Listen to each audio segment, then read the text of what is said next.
nós não podemos ter a forma do mundo. Quer ver como isso é muito claro na Bíblia?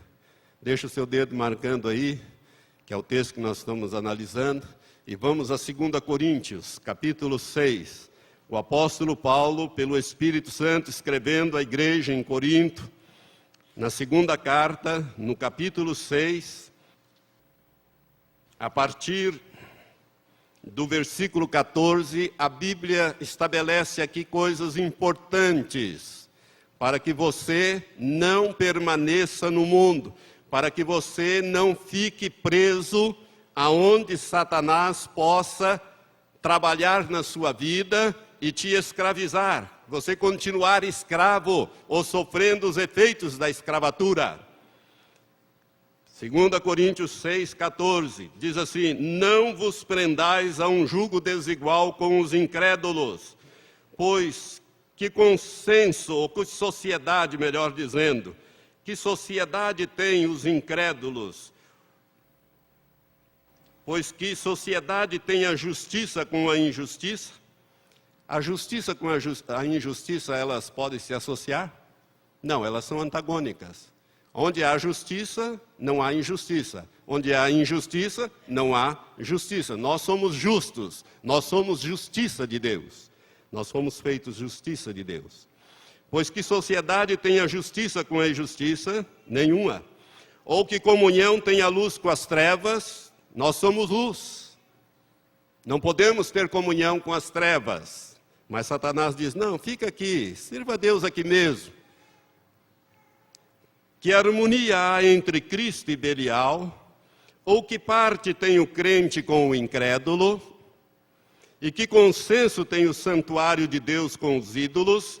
Pois nós somos o santuário do Deus vivo, como Deus disse: neles habitarei e entre eles andarei, e eu serei o seu Deus e eles serão o meu povo, pelo que saí vós do meio deles e separai-vos, diz o Senhor, e não toqueis em coisa imunda, e eu vos receberei. E eu serei para vós pai, e vós sereis para mim filhos e filhas, diz o Senhor Todo-Poderoso. Então, irmãos, aqui há um jugo. Você sabe o que a palavra jugo significa? É aquela canga em que se coloca no cangote de 2 bois para puxar o carro de boi, né?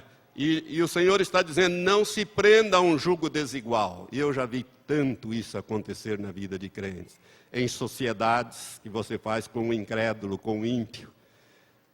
Satanás disse assim: não, pode fazer, não tem problema. E você se mete numa sociedade, sabe o que acontece?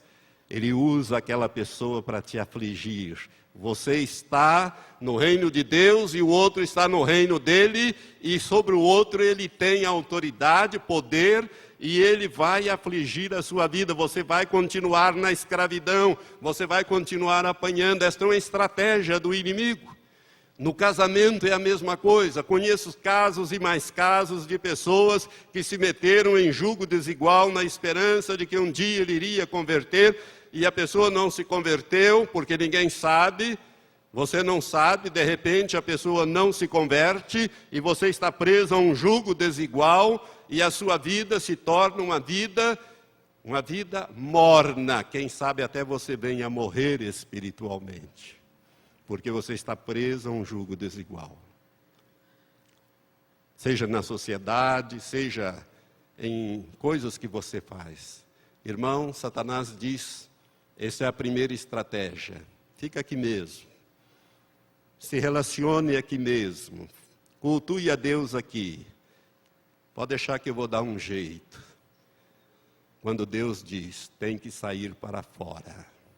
Tem que me cultuar fora. Caminho de 3 dias, bem longe.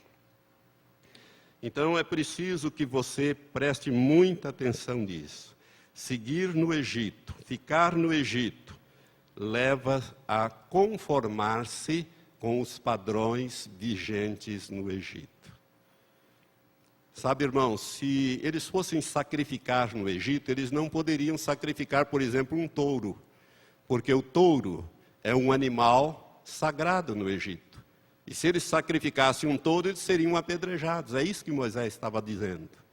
Então os egípcios adoravam gato, adoravam vaca, touro, rã, e todas estas coisas. O deus principal do Egito, mais exaltado, era Ra, que era o deus do sol.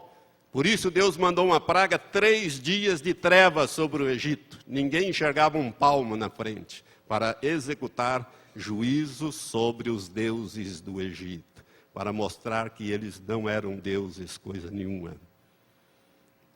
Então, cuidado, a primeira estratégia é esta: não se comprometa com pessoas que são do mundo, senão você vai ficar preso nas mãos do inimigo. A segunda estratégia está no versículo seguinte. Vamos voltar no capítulo 8, versículo 28, na sequência desta narrativa.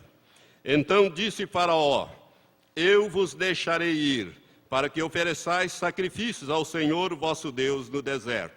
Somente não ireis muito longe, e orai por mim. Irmãos, esta segunda estratégia, ela tem uma variação muito pequena da primeira. A primeira proposta que ele fez é: fique aqui no Egito e cultua aqui mesmo. Ofereça os sacrifícios aqui. Moisés disse: não, nós temos que ir caminho de 3 dias. Temos que ir deserto adiante. Aí ele disse: tá bom, vocês querem ir, mas não vão muito longe. Fiquem ao alcance dos meus olhos. Fiquem ao alcance da minha influência. Cuidado. É aqui que muitos cristãos estão mornos. São pegos nesta estratégia de Satanás. É como se Satanás estivesse dizendo assim: não se comprometa muito com a palavra de Deus, e nem com este Deus. Não obedeça em tudo a palavra de Deus. Permaneça sob o meu controle. Tenha o seu ponto de vista sobre estas coisas. Tenha um espírito crítico, não obedeça a tudo. Mantenha o seu ponto de vista, mantenha a sua vontade. Certa vez Jesus estava no poço em Samaria, e ele conversava com uma mulher samaritana, e chegaram os discípulos que tinham ido buscar comida. E Jesus disse: uma comida tenho para comer que vós não conheceis. E os discípulos disseram: mas alguém trouxe comida para ele? Será que eles deram comida para ele? Ele disse: a minha comida é fazer a vontade daquele que me enviou. Mas Faraó está dizendo, Satanás diz assim: mantenha a sua vontade, mantenha o seu ponto de vista, não vai aceitando tudo, não creia em tudo que a Bíblia diz, nem tudo que Deus fala. Aliás, foi essa a estratégia que ele usou lá no Éden com Eva.